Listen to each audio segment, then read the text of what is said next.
네, 안녕하십니까. 네, 안녕하세요. 여기 20명까지 보시는데요?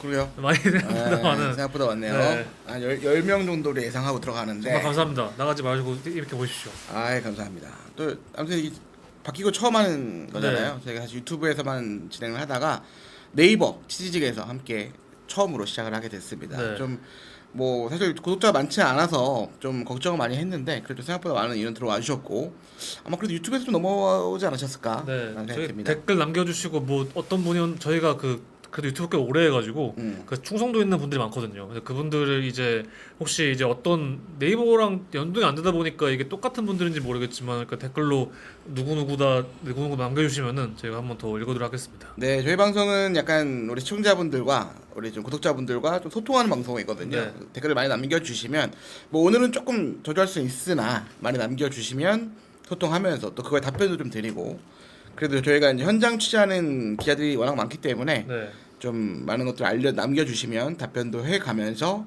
한번 소통을 해보도록 하겠습니다. 네, 그래서 오늘은 이렇게 많은 것들이 좀 준비가 돼 있습니다. 네. 뭐 K리그 관련된 것도 좀 있고 저희가 사실은 최근에 좀 많이 좀 시장이 좀 얼어붙어서 네, 전지훈련을 보내는 매체들이 많지 않아요. 맞아요. 하지만 저희는 이제 오늘, 내일 이렇게 해서 이제 하이난과 제주 전지훈련을 하이난 서울대회 가죠. 네, 가기 때문에 그런 내용도 가지고 또 다음 주에 방송할 거니까 많은 기대해 주셨으면 좋겠고 네, 뭐 K리그를 비롯해서 이제 우리 대한민국 대표팀 네. 3세 이하 대표팀이 4강 진출한 얘기 그다음에 또 제 개인적으로 좀 희소식 어떤 거죠? 맨유. 맨유죠. 개잘합니다. 최욱이 이번 저번 주말 동안 제가 네이션스컵 안 봤는데 최고 연기였습니다. 저는 사실 맨유 경기를 라이브로 보지 못했거든요. 네. 그때 좀 약속이 있어가지고 근데 어쨌든 맨유가 무지하게 잘했습니다. 지금. 네, 약간 캐릭볼 또 이런 얘기가 나오고 있는데 어쨌든 야 감독 하나 바뀐다고 이렇게 달라지나 싶은데 또 재밌는 거는 감독이 요새 참 팔이 목숨이기도 해요. 네. 뭐 사비 알론소도 지금 경질을 또 됐고 여러 가지 상황들이 있는데 전체적인 소식 좀 모아서 좀 전달해 보도록 하겠습니다. 저희도 치즈직이 조금 아직은 어색해서 지금 이 댓글이 달리고 있는 건가요? 이게 어떤 느낌이죠? 이게 뭐 어떤 그걸 나한테 물어보면 어떡합니까? 이게 어떤 뭔가 약간 신호일 수 있는데 저희가 어. 못 알아들으면 혹시 그냥 댓글로 한번 알려주시고. 그래도 네가 나보다 젊잖아요. 제가 치즈직은 저도 이걸 이제 넘어간 것도 봤는데 제가 게임을 많이 안 해가지고 근데 이제 아마 네이션스컵이랑 이런 거 볼 땐 좀 봤거든요.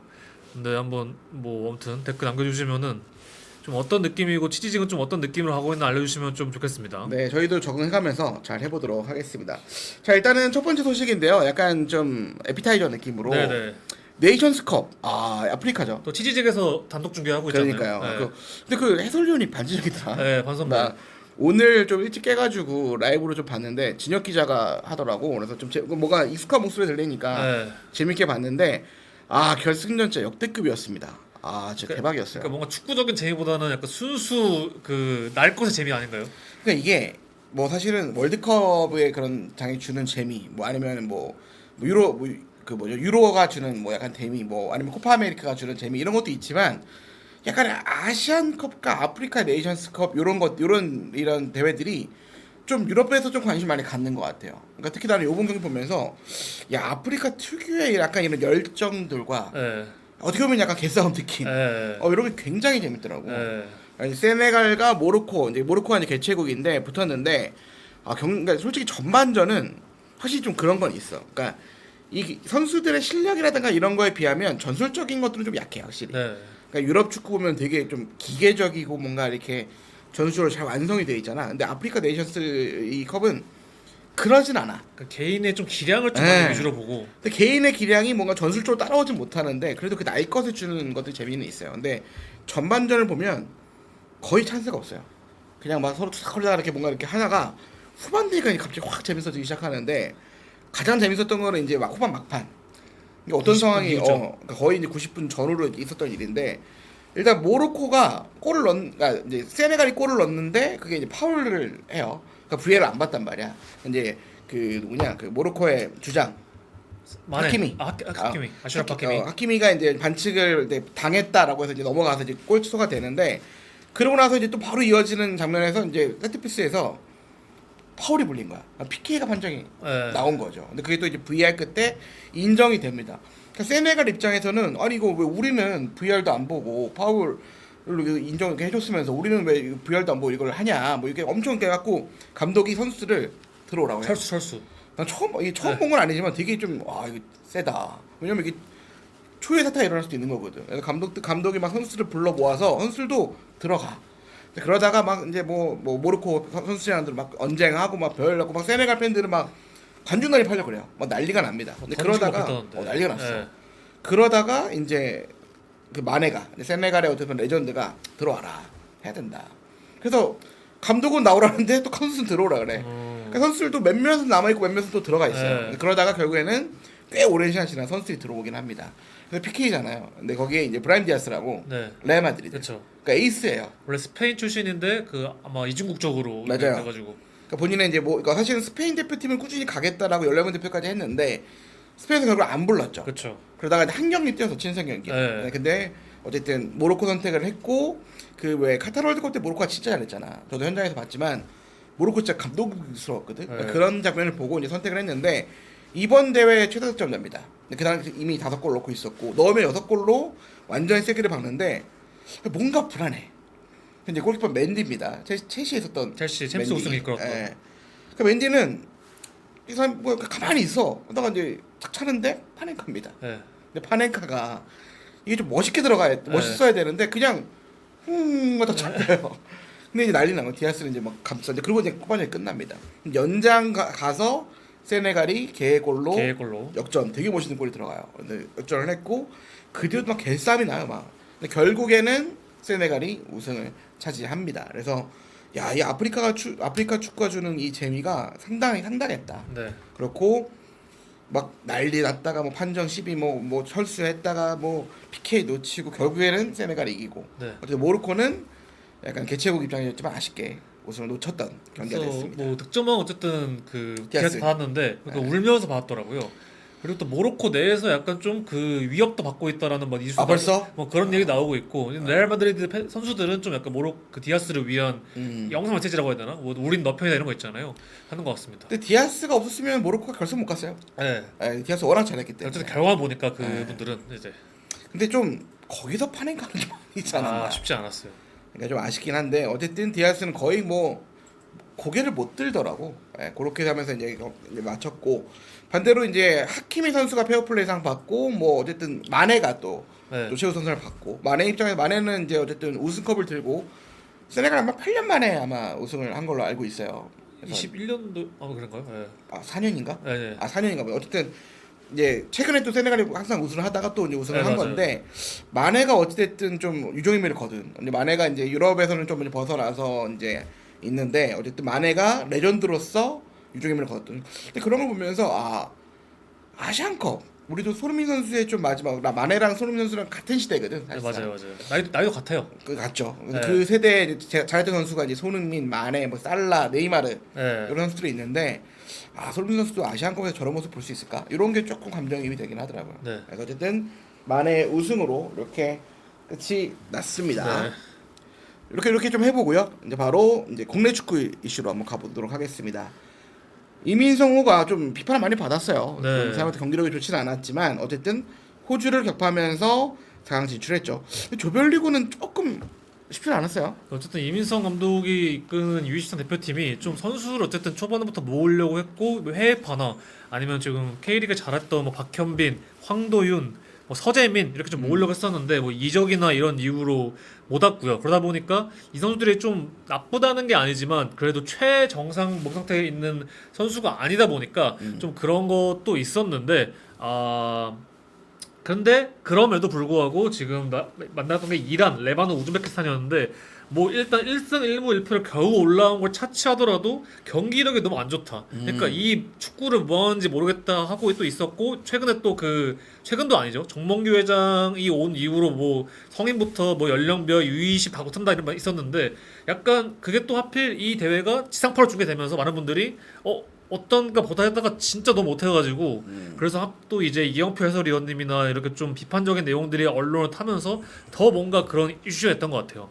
그러다 보니까 이제 호주전을 앞두고 하필 또 중국이 또 4강에 올라가고 일본은 너무 잘해서 올라가고 그러니까 일본은 항상 요 연령면 대표 때도 너무 좀 잘하고 있는 심지어 상황이고 2살 어리거든요. U21이고 일본은 항상 올림픽을 먼저 노리니까. 예, 2028년에 LA 올림픽을 노리는 이제 세대로 가는데 그러다 보니까 이제 좀 어쨌든 비교가 되면서 걱정이 됐죠. 그러다 보니까 근데 결과는 2대1로 이겼습니다.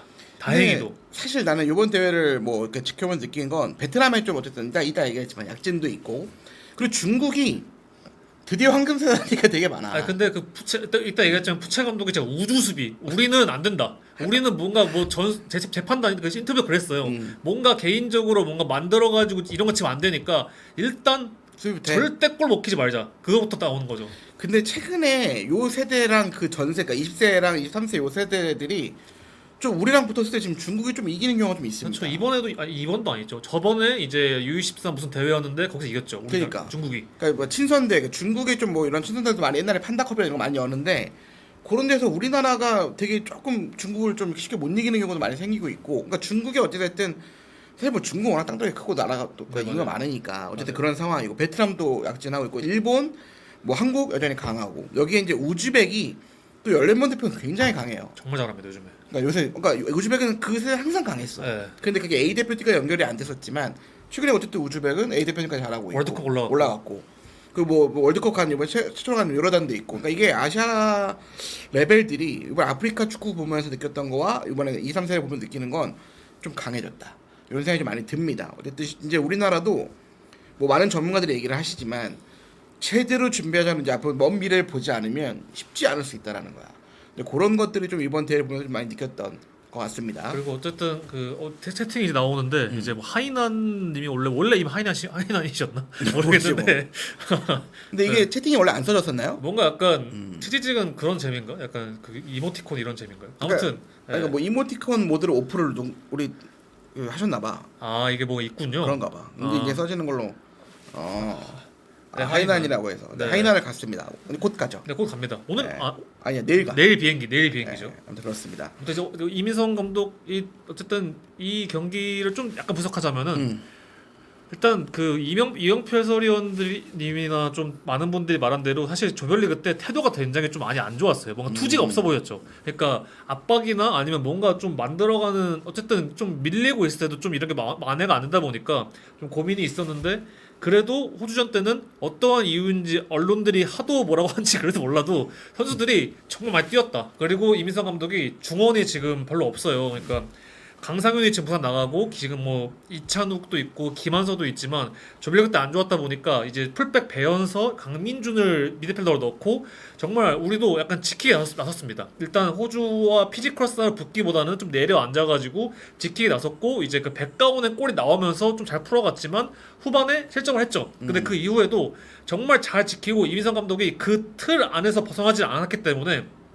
그래도 이 1대1을 유지했고 마지막에 이제 그 강성진의 코너킥과 신민아의 한 방으로 2대1로 이겼습니다. 네. 저는 좋았던 거는 그래도 세트피스 장점을 많이 살렸고 태도적으로도 뭐 제가 판단할 건 아니지만 많은 분들도 느끼고 있는 건데 약간 더 투지가 생겼다. 이게 좀 간절함 생겼다가 좀 이유인 것 같아요. 근데 저는 이제 언론이나 이제 뭐 이영표 해설위원도 그렇고 많은 약간 네. 유튜버가 해설위원들이 유튜브 하는 경우가 되게 많잖아. 근데 그러면서 얘기했던 게 이제 뭐 일본과 비교하면 일본은 뭐 2살 어린 선수들이 대부분 있고 우리나라는 꽉 채워서 뭔가 지금 하는데도 불구하고 못하고 있다는 얘기를 하시는데 그래도 명단을 보면 예를 들면 백가원이라든가 백가원 06년생입니다. 네. 백가원이라든가 신민아도 있고. 신민아도 06년생이고 그러니까 그래도 05년생이고 그러니까 젊은 선수 좀 들어가 있어요. 네. 그러니까 저는 조금 이거를 좀 대변해주고 싶은 얘기는 뭐냐면 되게 주전들이 많이 빠졌어요. 네. 예를 들면 황도현이라든가 네. 그러니까 이제 K리그에서 꽤 잘 뛰는 왜 박성훈이라든가 네. 박성훈은 이제 부상으로 또 이제 소집 제외가 됐고 이런 선수들이 좀 많이 빠졌고요. 그리고 또 우리가 이 연령부터 가져갈 수 있는 예를 들면 양민혁이라든가 뭐 윤도영이라든가 김명준도 있고 김현준도 뭐. 있고 이런 더 어린 선수들이 잘 되고 있는 선수들이 되게 많은,데 이런 선수들은 지금 유럽에 가 있기 때문에 뛸 수 없었고 못 데려오죠. 그러니까 저는 뭐 우리가 마치 뭐 아시안 게임을 목표로 하기 때문에 이 연령들을 써서 되게 안 좋다라고 많이 말씀을 하시지만 그래도 어린 선수들은 좀 잘 되고 있는 선수 꽤 있습니다.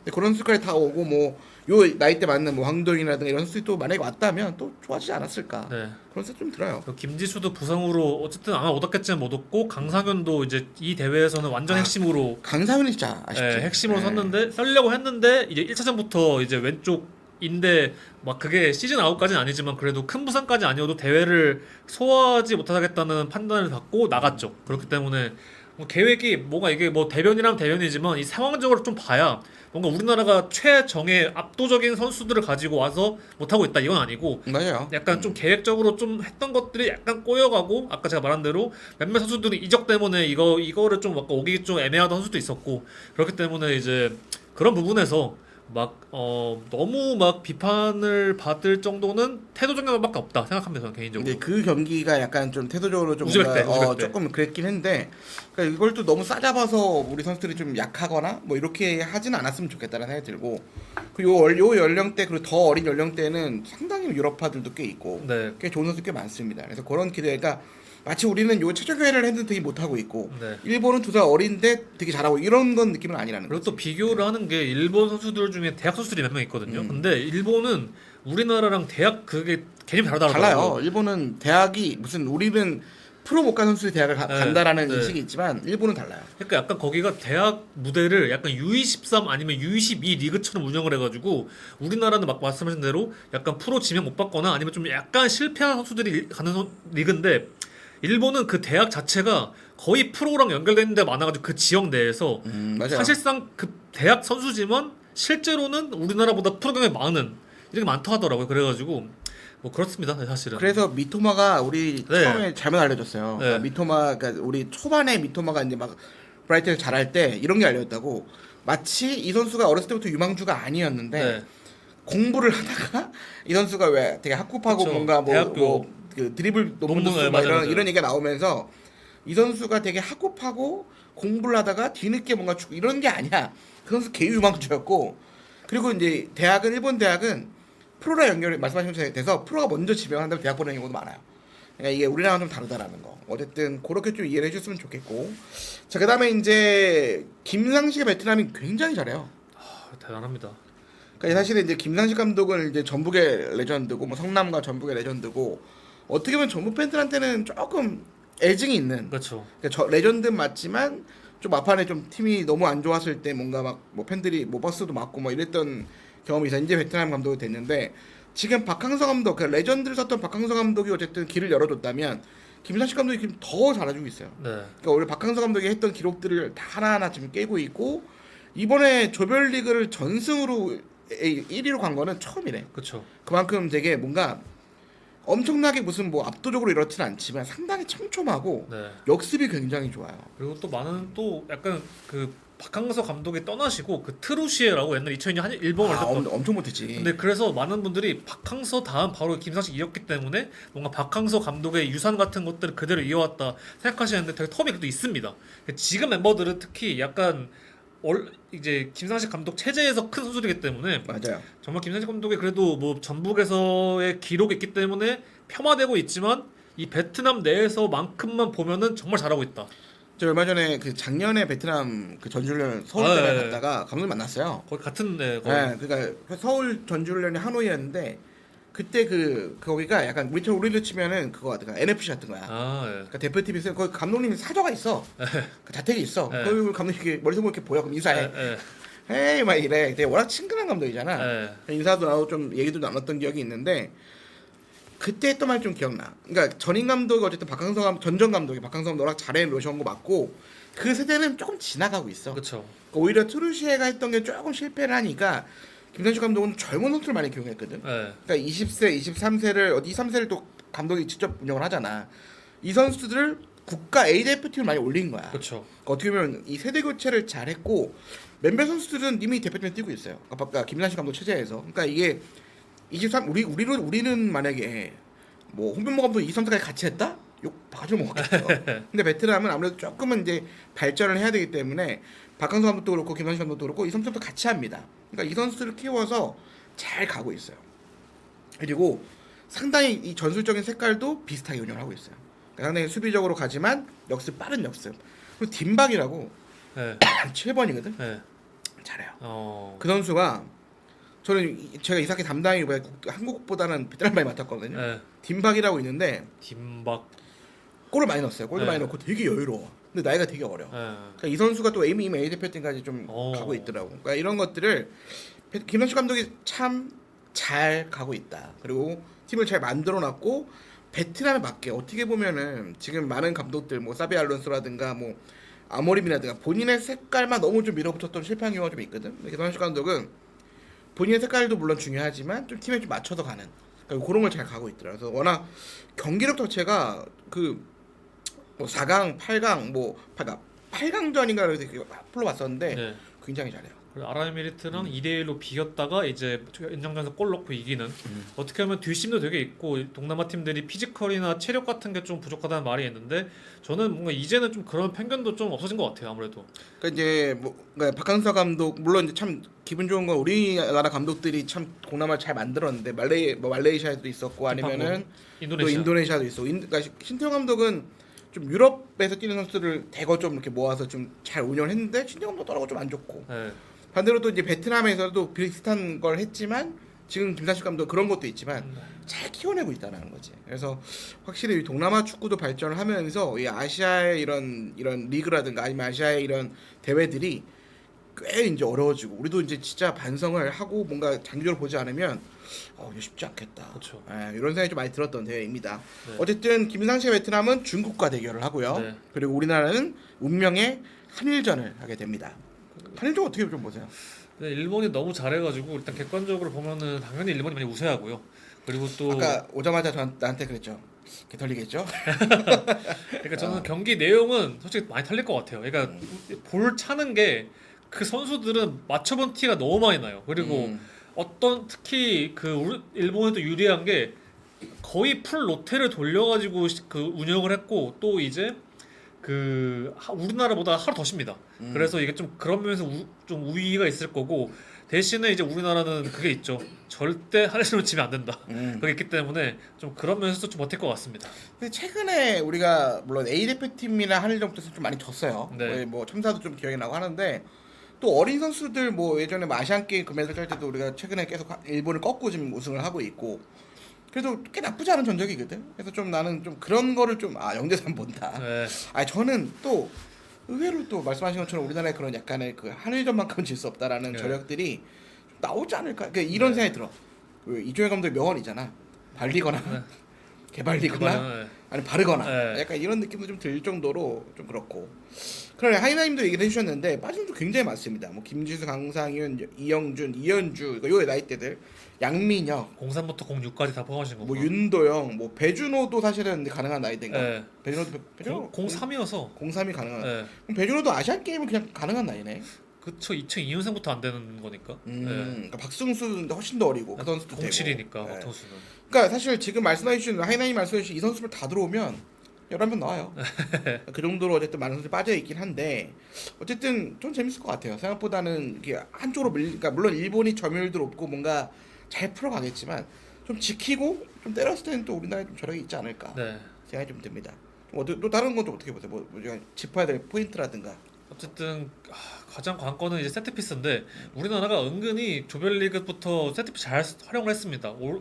오른발은 김한수가 올리고 왼발은 강성진이 올려가지고 일단 신비나 이현용, 이창용한테 공이 가더라고요. 그래서 그 부분에 대해서 세트피스를 잘 살린다면은 일본을 잡을 수 있지 않나 생각이 듭니다. 뭔가 근데 약간 전면전으로 가거나 아니면 중원싸움을 가거나 뭔가 이렇게 좀 대결 구도로 그러니까 뭔가 이렇게 전력을 붙어서 가는 구도로 가면은 좀 밀리지 않을까 생각이 듭니다. 네. 그러니까 조금 내용은 좀 밀릴 수 있을 것 같은데 우리는 좀 약간 안정적으로 가고 좀 이렇게 뭐 세트피스라는 역습을 좀 잘 활용하면 또 강선리 솔로 플레이도 좀 괜찮더라고. 네. 대표팀 가서는 그런 것도 좀 기대할 수 있을 것 같고 어쨌든 뭐 정지훈이라든가 저랑 이름이 같아서 좀 많이 좀 관심이 가는 선수인데 어쨌든 그 선수 상당히 좀 윙에서 잘해주고 있고 그러니까 좀 어쨌든 재밌는 경기 좀 약간 색깔은 완전히 다를 것 같아요. 그래서 어쨌든 조금 안정적으로 가면서 역습이라든가 아니면 세트피스 한 방을 노리거나 이렇게 좀 경기 흘러갈 것 같고 베트남과 중국 이거 잘 모르겠는데 둘 다 약간 수비적으로 운영을 하거든.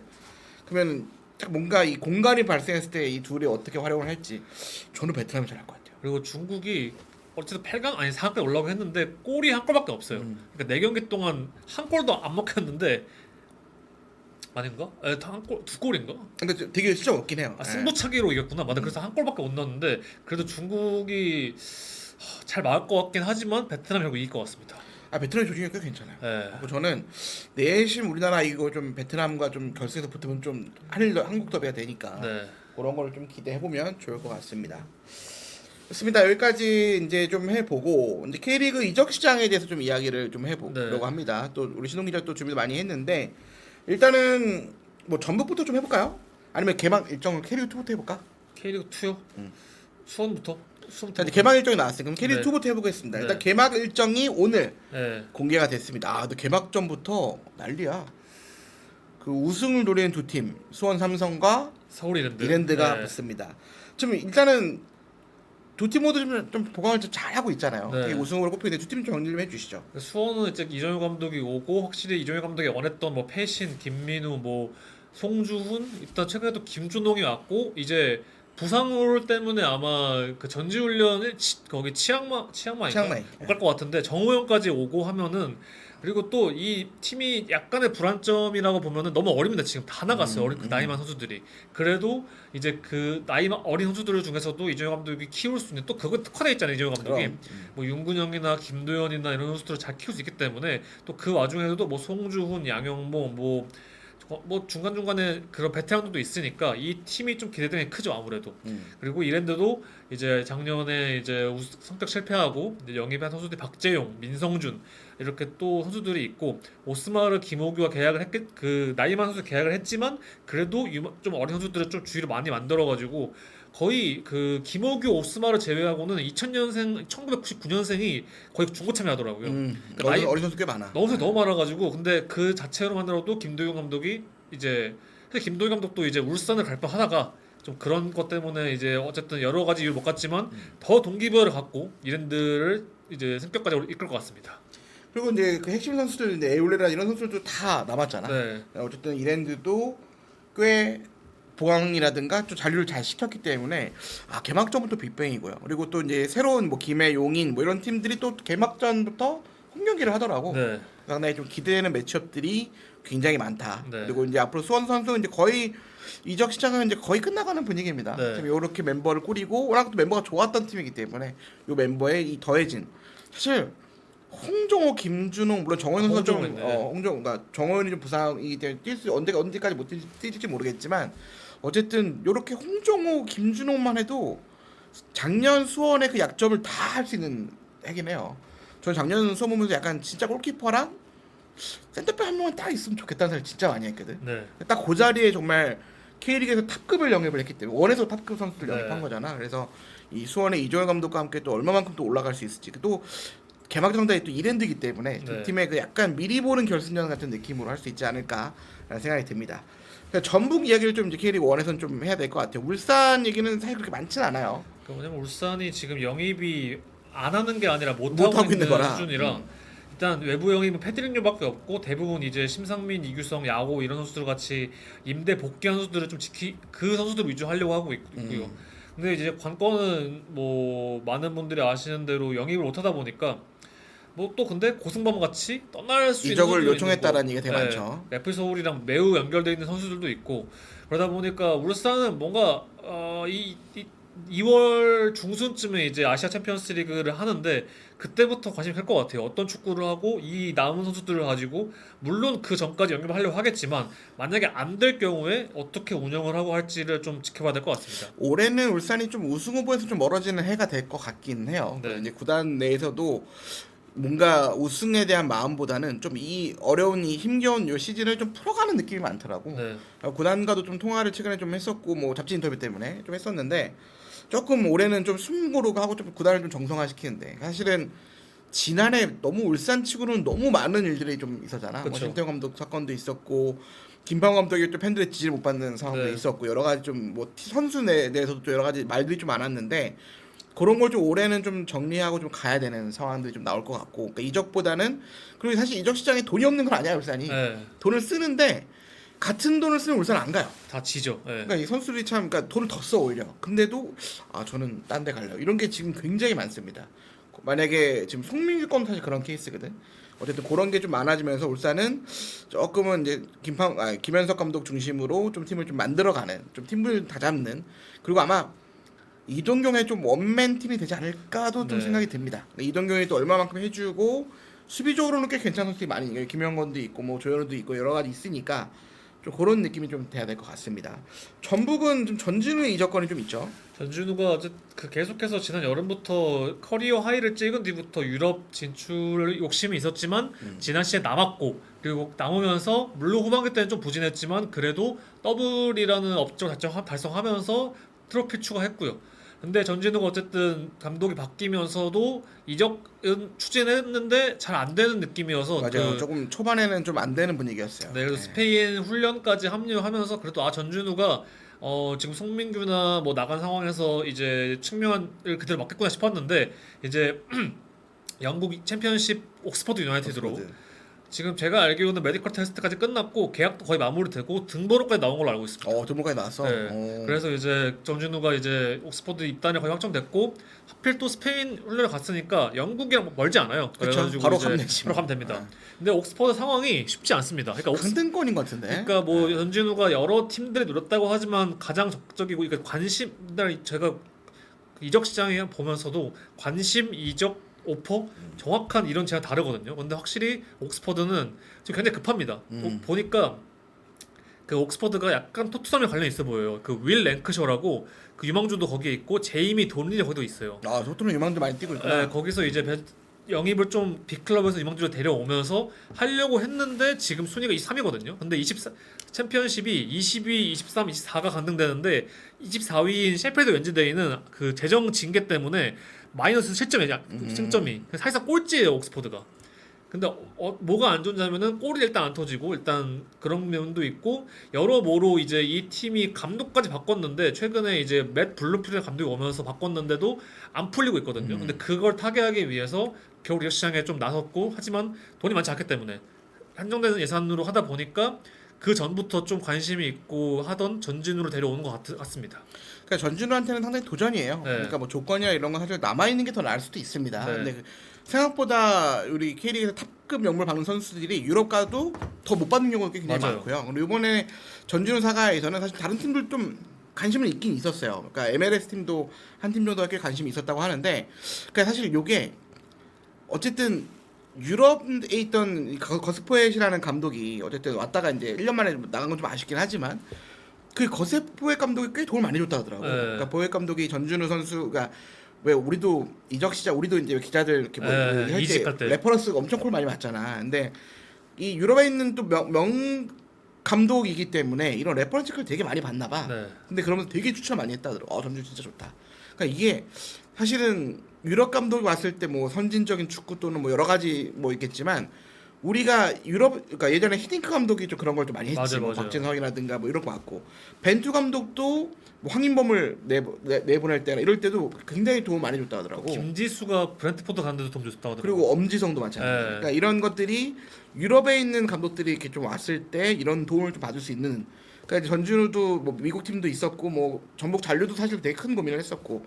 근데 미국 쪽은 좀 완전한 오퍼까지는 안 갔다 하더라고. 근데 이 옥스퍼드는 확실한 레퍼런스 체크를 딱 누구야 포획 감독한테 하고 딱 확정을 짓고 되게 절실하게 매달린 거죠. 근데 그런 거에 좀 마음이 어떤 전준우가 좀 돌아섰다. 그러면서 이제 옥스퍼드로 가게 됐는데 우리는 쉽지 않아요. 챔피언십 경기가 되게 애매하게 열리거든. 그렇죠. 00시에 막 6경기 열리고 막 이래. 맞아요. 또 하나 챙겨야 될 경기가 좀 생겼는데. 선수 진짜 많아. 엄지성, 양민혁, 백승호, 또 누구지? 배준호. 배준호도 있고. 네. 근데 이제 전진우까지. 그러니까 지금 거의 한 6명 정도가 이제 챔피언십 무대에 있는 거라서 죽었습니다. 이거 챙기려면. 네. 어쨌든 그렇지만 그래도 전준 선수는 가자마자 좀 주전을 뛸 가능성이 매우 높다. 그렇죠. 네. 또 봐자마자 이 팀 자체가 지금 후반기 경기 하나하나 되게 중요해가지고 아마 뭐 당장 선발일 수도 있고요. 근데 뭐 어떤 선발이든 교체든 무조건 뛸 것 같습니다. 네, 좋습니다.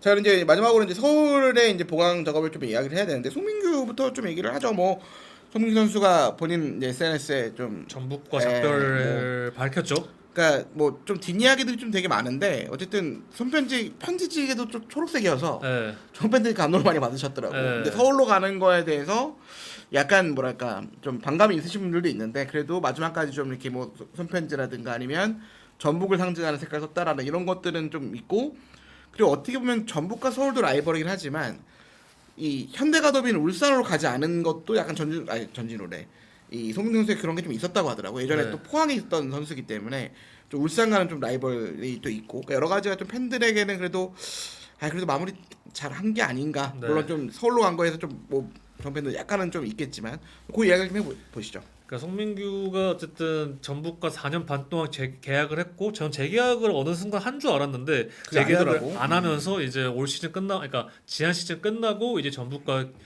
재계약을 협상을 할 줄 알았습니다. 저도. 왜냐면 송민규는 작년에 어쨌든 시즌 베스트를 받았고 이 선수가 해외가 아니면은 사실 전북에 남겠다는 의지를 되게 컸어요. 피력한 걸로 인터뷰 내내도 피력 많이 했고요. 또 이제 그러다 보니까 전북에 남을 줄 알았지만 결과적으로 전북은 이제 정정용 감독이 오면서 송민규를 버리겠다 이런 느낌은 아니지만 뭔가 송민규는 해외 쪽을 많이 알아보고 있었고 당시 전북은 김승섭이라든지 이런 선수들을 좀 영입하면서 미리 좀 영입을 해놨죠. 또 이동준도 있고 또 이 측면에 좀 있다 보니까 이제 변화를 택했고 손민규랑 좀 이런 그 약간 그 시기적으로 안 맞는 사이에 전북이 굿바이 그러니까 인터뷰 아니죠 게시물을 올리고 오피셜을 냈죠. 그리고 이제 송민규도 약간 그런 거에 대해서 서운함이 있었지만 그러면서 이제 뭐 전북과 사이가 안 좋다 이런 말이 있었지만 뭐 그렇게까지 뭐 그런 건 아닌 것 같고 아니 사실은 뭐 그래도 네. 마무리를 잘 한 것 같더라고요. 예, 그래서 이제 전북이 아니면 어딜 갈 수 있겠냐 지금 뭐 당연히 뭐 대전도 있을 거고 서울도 있을 거고 울산도 있지만 지금 정식적으로 이제 제안을 넣은 거는 서울과 울산이었는데 아마 저희가 울산 때 얘기한 걸로 생각해보면은 뭔가 울산을 가기보다는 김기동 감독이 있는 서울로 가면서 그쪽에서 좀 이제 나중에 나이가 은근 어립니다. 99년생이에요. 맞아요. 아직도 생각 이제 어리고. 서울에서 쭉 뛰면 그러니까 K리그 자기를 잘 아는 감독에서 뛰면서 이제 좀 더 유럽 진출을 모색해 봐야겠다는 생각으로 이제 서울을 고른 것 같습니다. 제 판단으로. 그러니까 이제 그러니까 이게 사실 감독의 물론 이제 서울 팬들 입장에선 약간 김기동 감독이 사실은 지난 시즌은 좀 아쉬웠기 때문에 서울 팬들은 달갑지 않은 상황 여전한 사실이긴 하지만 김진수, 정승원 뭐 이런 선수들 또 데려올 때 그다음에 이번에도 송민규라든가 이런 선수를 데려오는 거는 또 김기동 감독 영향이 좀 분명히 커요. 네.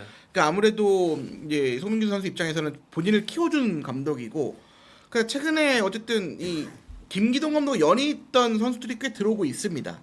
그러니까 그런 선수들이 어쨌든 감독을 보고 오는 경우가 상당히 많고 그렇기 때문에 이게 뭔가 확실히 이 감독의 영향이 확실히 크다. 반대로 김현석 감독은 그런 상황은 아니었죠. 왜냐면 김기동 감독은 연령별 대표로 코치부터 했단 말이에요. 네. 그러니까 그때 키워낸 선수들이 꽤 많아요. 그렇죠. 그러니까 92년생부터 해가지고 네. 그 세대들을 코치를 좀 오래 했기 때문에 그리고 또 포항 시절부터 하면은 꽤 많은 선수들이 정정용도 마찬가지거든요. 네, 연령별 맞아요. 대표를 오래 하면서 본인의 그 제자들을 인연, 좀 네. 데려올 수 있는 근데 그런 인연들이 좀 컸고 그리고 또 이제 송민규 선수 하나는 또 이제 어쨌든 결혼을 좀 했고 또 이제 유명한 아나운서 분이랑 네. 결혼했잖아. 근데 당연히 이것도 어느 정도는 뭔가 지방보다는 좀 서울에서 수도권에서 생활하는 게 메리트가 크죠. 그러니까 제가 알기로는 구체적인 조건은 잘 몰라요 저는. 근데 듣기로는 울산과 서울의 그런 제한이 오히려 울산이 좀 낫다. 그러니까 경제적으로는. 네. 근데 어쨌든 송민규 선수는 선택을 서울로 했다. 네. 뭐 그거에는 뭐 수도권에 대한 생활 또 결혼 생활이 또 신혼이기 때문에 그런 거. 그다음에 감독. 그다음에 또 하나는 약간 울산으로 가면 전북과 현대가 더비 또 전소팀 포항과 동해안 더비. 쉽지 않죠. 그러니까 이런 거에 있어서 약간은 그래도 부담감. 전 소속팀 전 팬들에 대한 또 예우도 생각하지 않을 수 없다. 그러니까 그런 것까지 모든 게 좀 맞물려서 결국에는 약간 서울로 가지 않았나. 어쨌든 뭐 거의 이제 확정이 됐고 네. 메디컬 정도가 남은 것 같은데. 그래서 곧 이제 아마 큰 이변이 사실 거의 확정된 것 같고 아마 이제 다시 하이난으로 가가지고 이제 서울 전지훈련 합류할 것 같습니다. 저는 그래서 지금 서울을 보면은 앞쪽에 후이즈가 왔고 뒤쪽에 구성윤이 있고 송민규가 측면에 오면서 뭐 문선민이든지 정승원은 사실 중앙에서 좀 더 빛나는 선수이기 때문에 뭐 송민규, 루카스 이제 거기에 또 누구 있죠? 그 안데르손도 있고 문선민까지 있고 하다 보니까 되게 좋아졌어요 많이. 이번에는 아마 안데르손을 좀 팀을 중심 만들지 않을까 싶어요. 그러니까 작년부터 그런 얘기가 되게 많이 나왔거든. 그러니까 안데르손 링가드가 좋은 선수긴 하지만 두 선수 모두 좀 공존이 좀 어려웠거든.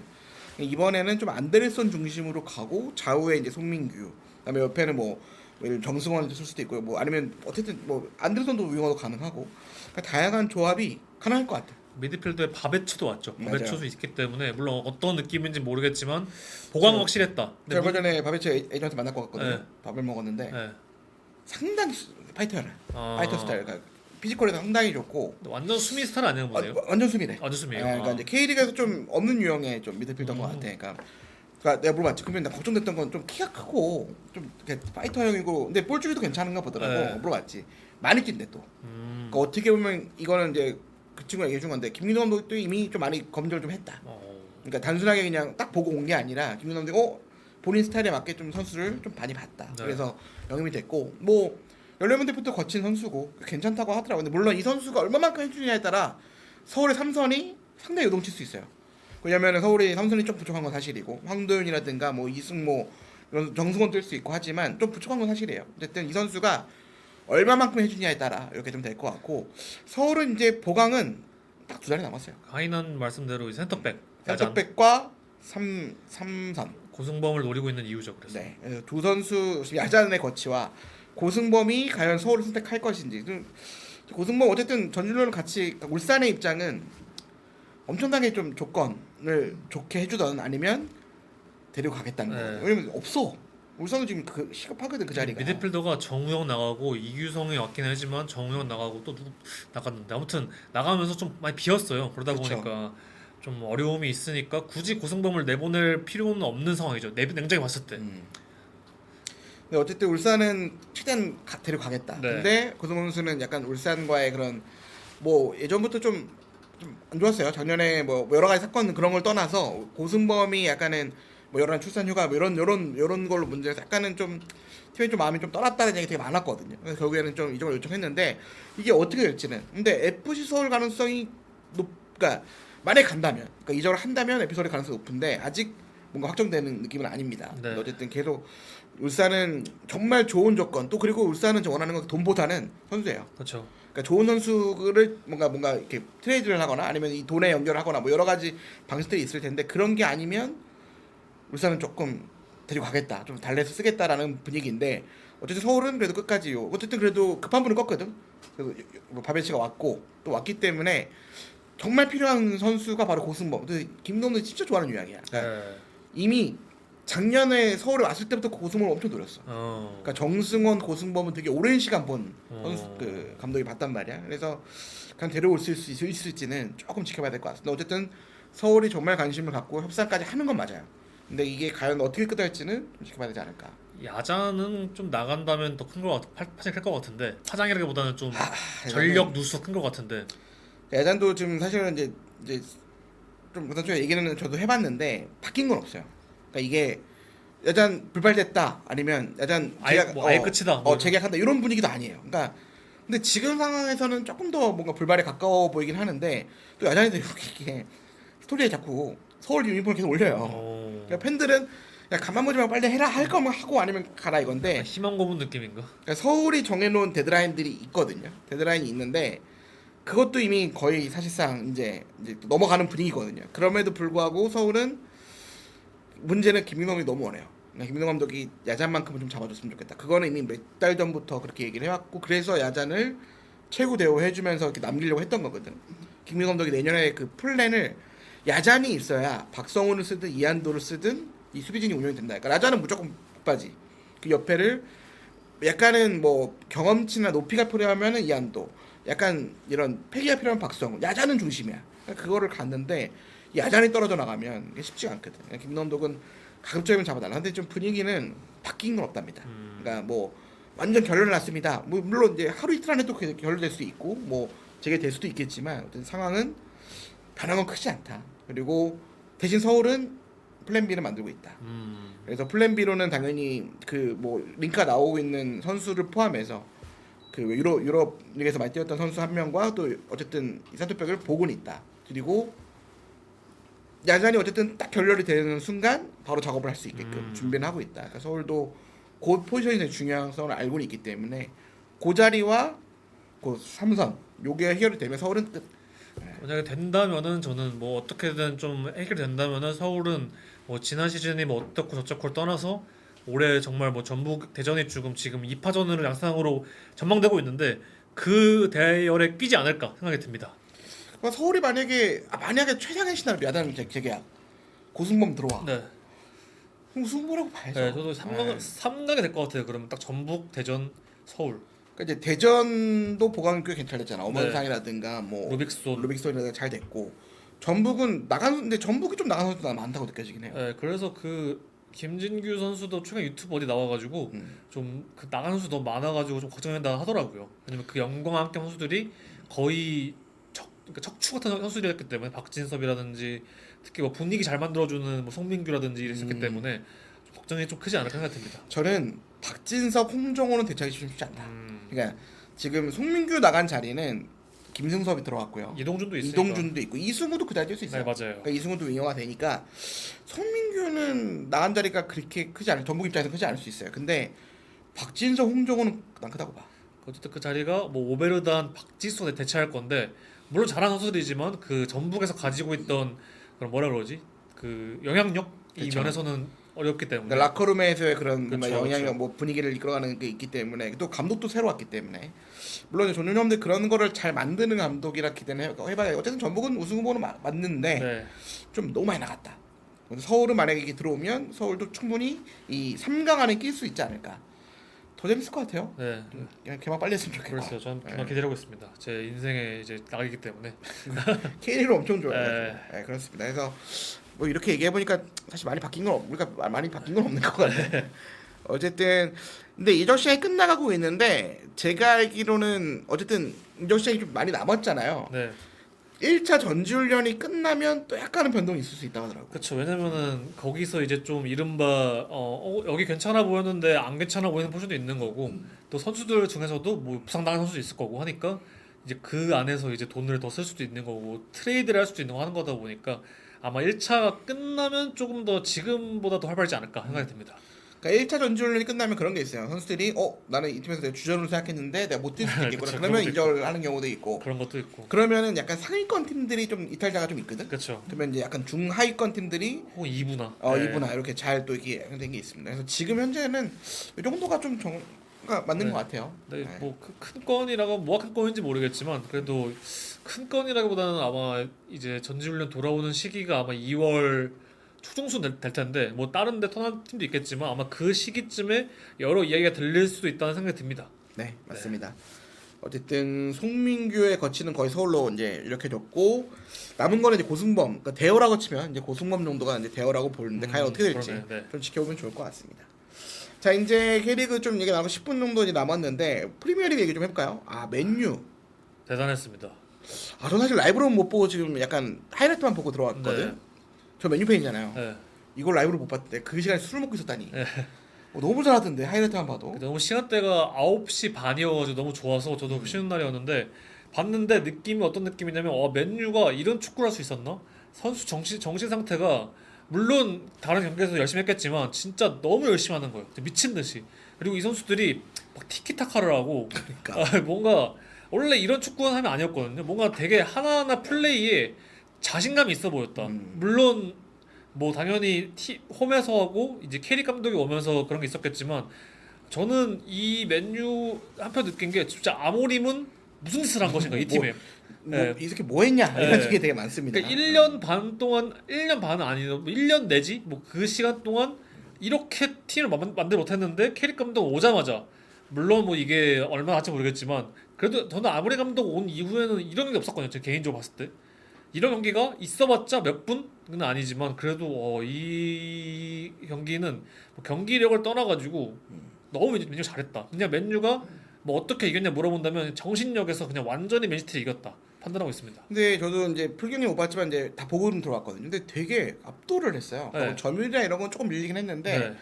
이 결정적인 하면 골대 맞은 것도 굉장히 많고 골대가 두 번이고 메가이어 한 번 있었고 네. 또 슈팅도 한 번 있었고 뭐 있는데 골 취소가 3번이고 그러니까 이거는 4대0 5대0 나와도 맨유가 이상하지 않았다. 그것도 심지어 맨시티 상대로. 그래서 맨유가 어쨌든 그래도 아모림이 승점을 그래도 좀 관리를 해놓은 상태여서 5위거든요. 근데 4위, 5위, 3위는 해볼만해요. 지금 4위가 리버풀이고 5위가 맨유인데 네. 요 4위권은 충분히 해볼 수 있지 않을까. 그래서 저는 이제 벌써 하는 걱정이긴 하지만 어쨌든 캐릭 감독이 만약에 챔피언스 리그 우승은 좀 힘들지만 챔피언스 리그를 따낸다면은 이걸 또 어떻게 판단할 것인가. 그러면은 정식 감독도 가능하다. 아니, 왜냐면 이제 맨유가 데려올 수 있는 그러니까 맨유 이 팀을 지금 잡아줄 수 있는 전식 감독이 그렇게 많지는 않아요. 그러니까 생각에는. 그러니까 솔샤르가 없었다면은 저는 무조건 간다 봤었는데 솔샤르가 실패 사례가 있으니까 그러니까 진짜 임시 감독에서 그러니까 인턴을 하다가 정식이 되자마자 아 솔샤르도 경기력 좋았거든요. 근데 예. 갑자기 폭망했잖아요. 그이기 때문에 물론 이제 아직 한 경기밖에 안 했고 사실 못할 수도 있겠지만 그래도 이제 어쩌면 된다 싶죠. 근데 저는 그래도 키릭이 왜 이제 뭐 이용표 위원이 그런 얘기 유튜브에 그런 얘기 많이 했던 것 같은데 쟤 진짜 뭘 잘하는지 모르겠다. 예. 근데 축구를 진짜 잘하는 감독, 잘하는 사람이었거든. 근데 그런 감독들이 대표적으로 좀 감독을 잘하는 경우가 좀 있어요. 그러니까 현역 시절에 뭔가 스피드나 이런 것보다는 딱 두뇌로 했던 사람들. 아. 예를 들면 사비 알론소라든가 네. 아니면 캐릭, 네. 가르디올라 예. 이런 유의 감독들이 좀 명장이 되는 경우가 많아서 저는 좀 기대는 하고 있습니다. 그래서 캐릭이 좀 그리고 난 좋은 건 아모림도 그렇고 아모림은 딱 본인 3-4-2-1 전술을 매년 그냥 이식을 시키려 했던 거잖아. 그렇죠.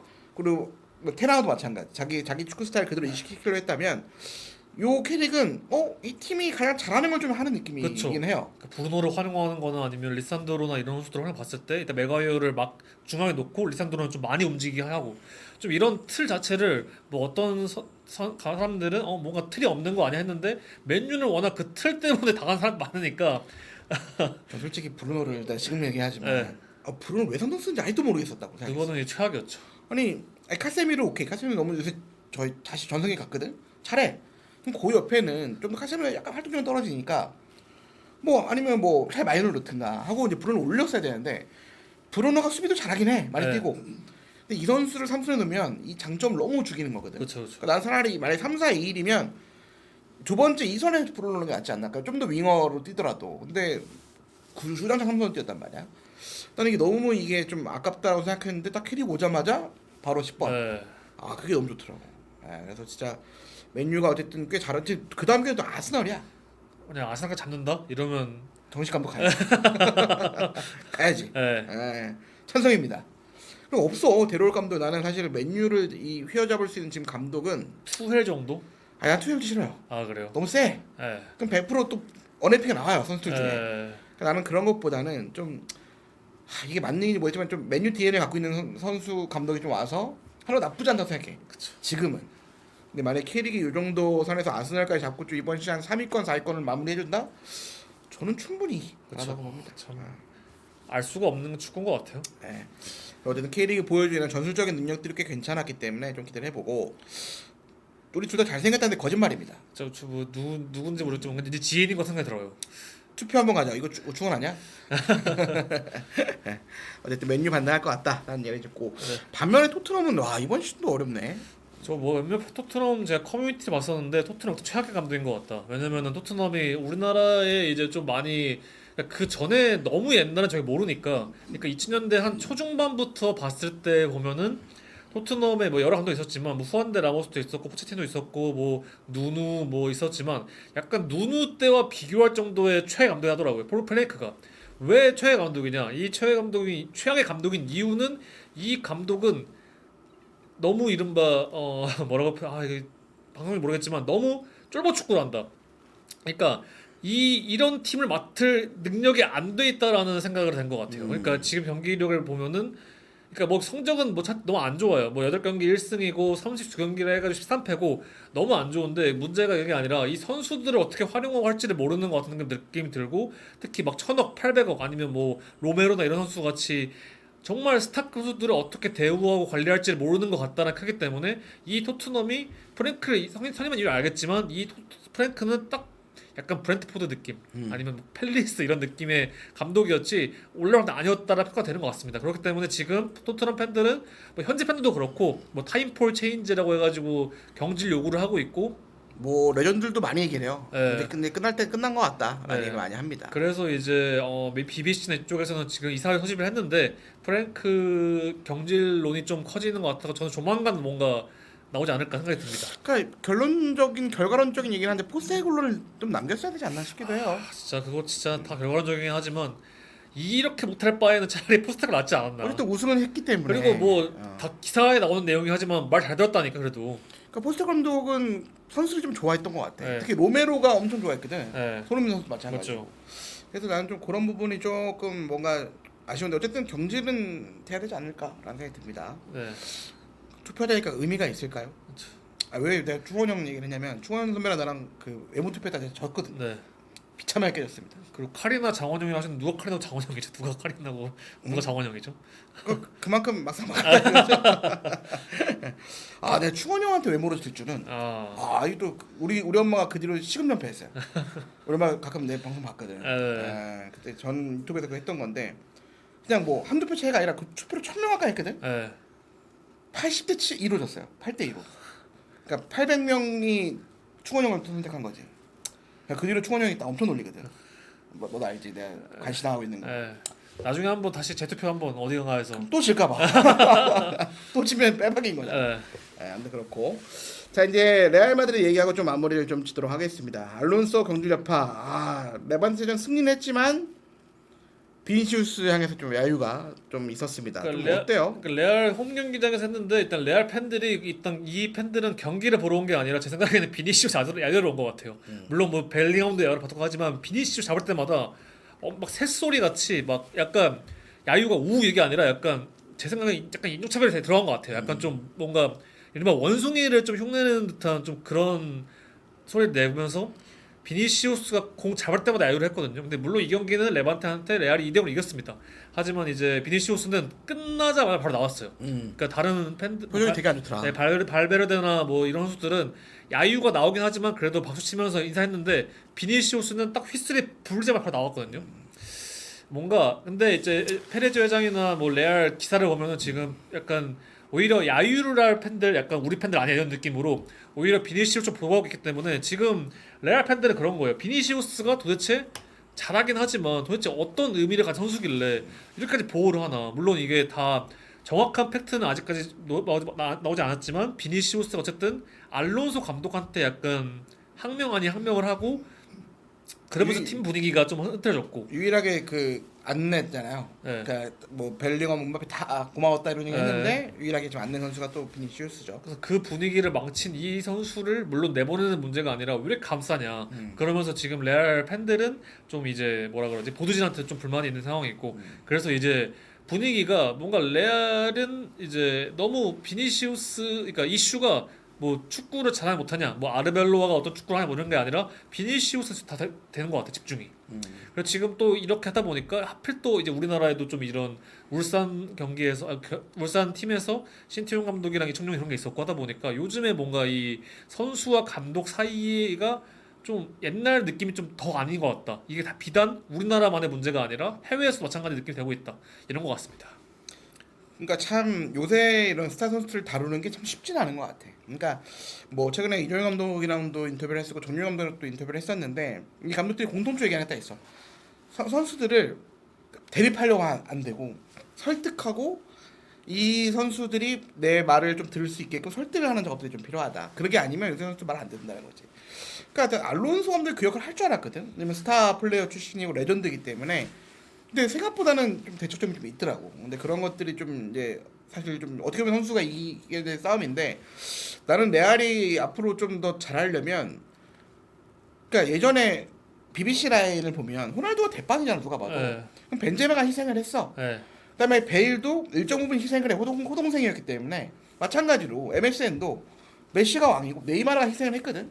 그러니까 그렇게 좀 가야 되는데 요 체제에서는 음바페가 왕이 돼야 되는 건 맞아. 근데 비니시우스도 본인이 왕이 되지 않으면 약간은 좀 엇나가는 스타일이잖아. 그러니까 나는 레알 마드리드는 조금 비니시우스를 좀 이제 어쨌든 음바페가 또 왔기 때문에 오히려 음바페가 좀 더 공격만 할 수 있게끔 수비적으로 좀 더 뭔가 할 수 있는 선수들이 좀 희생할 수 있는 선수들이 들어와야 되지 않을까. 그러니까 PSG도 어떻게 보면은 음바페, 네이마르 다 나가고 우승했거든. 메시 나가고. 그런 것처럼 좀 레알도 좀 변화가 좀 필요하지 않을까. 그리고 나는 이런 상황이면 누가 레알 맡으려고 할까. 이래서 좀 듭니다. 어쨌든 참 어려운 것 같아. 제 현대 축구가. 그래서 비니시우스가 이제 레알 팬들의 마음 돌리기 어려울 것 같으니까 이제 그 페레즈 회장이 많은 지금 레알 팬들의 불만을 가지고 있는 건 비니시우스 좀 감싸는 거거든요. 좀 그런 것들을 어떻게 좀 해결할지 남은 시즌 기니까 또 레알이 당장 뭐 지금 우승을 실패한 그러니까 뭐 라리가나 챔피언스리가 멀어진 게 아니기 때문에 그래도 이제 남은 시즌 아르벨라로 찾으러 갈 텐데 좀 어떻게 해결할까가 좀 관건인 것 같습니다. 레알 누가 올까? 진짜 쉽지 않네. 감독이 또 어쨌든 아르벨로로 계속 가진 않을 텐데 뭐 지단 감독은 지금 프랑스로 간다는 얘기가 되게 많이 레블레로 갈것 같고. 돌고 있고 클럽은 안 한다고 하고 클럽은 안 맞을 것 같아. 예, 오지 않을 것 같고. 비니시우스 보고 압박하라면 할까? 나는 그게 참 쉽지 않다. 그러니까 어쨌든 레알 마드리드가 상당히 지금 좀 어려운 상황일 것 같은데 어쨌든 좀 지켜봐야 될 것 같아요. 어쨌든 현대 축구는 좀 어려워지고 있다 점점. 특히 전술은 그냥 이종현 감독도 그렇고 전용 감독도 그렇고 똑같은 얘기하죠. 전술은 다 있어야 다 있고 매니지먼트가 되게 중요하다. 근데 그런 거를 다 갖출 수 있는 감독이 많지는 않은 것 같거든. 과연 또 레알이 또 어떻게 선택을 할지 좀 지켜보면 좋을 것 같습니다. 자 오늘 여기까지 좀 하려고 하는데 저희가 예상했던 것보다 많이 들어오셨어요. 그렇죠. 아까 40명까지도 올라간 것 같은데 네, 그래도 그래서- 이제 더 많이 들어오셔서 100명 넘고 좀 팔로우도 많이 해주시면 이게 아마 그 팔로우를 좀 많이 돼야 이제 노출도 많이 되고 하다 보니까 그러니까 뭐 댓글이든 뭐 팔로우든 많이 해주셔서 좀 이제 저희가 취지직도 자리 잡아가지고 여러 이야기를 하면서 준비한 것도 많으니까 이제 소문도 많이 내주시고 좋겠습니다. 지금 30분 넘게 계신데 팔로우는 21명밖에 없거든요. 맞습니다. 여기서 빨리 팔로우를 좀 해주셔야 네, 저희가 그래야 살아남습니다. 네. 그래야 저희가 또 현장 취재도 가고 맞죠. 안 그러면 저희 대표님이 현장을 안 보내줍니다. 그러니까 빨리빨리 좀 해주시고 네, 그리고 우리가 다음 시간에 월요일 또 이 시간에 할 텐데 그때는 하이난 전주련을 갔다 온 주대은 기자가 바로 복귀를 합니다. 네. 아마 요 기간이 중요한 기간인 게 야잔의 거치 그다음에 네. 송민규가 합류를 할지는 제가 모르겠지만 합류를 만약에 빨리 하면 하이나 올 거란 말이야. 네. 그러면 그 여러 가지 썰들이 좀 있을 거니까 우리 주대은 기자의 이런 현장 썰 또 우리 신동훈 기자랑 같이 준비를 하니까 좀 많이 기대해 주시고 다음 주에 더 많은 좀 기대를 해 주셨으면 좋겠습니다. 네. 여기까지 하도록 하겠습니다. 네. 다음 주에 더 좋은 소식으로 찾아뵙도록 하겠습니다. 감사합니다. 팔로우 많이 해주세요. 감사합니다.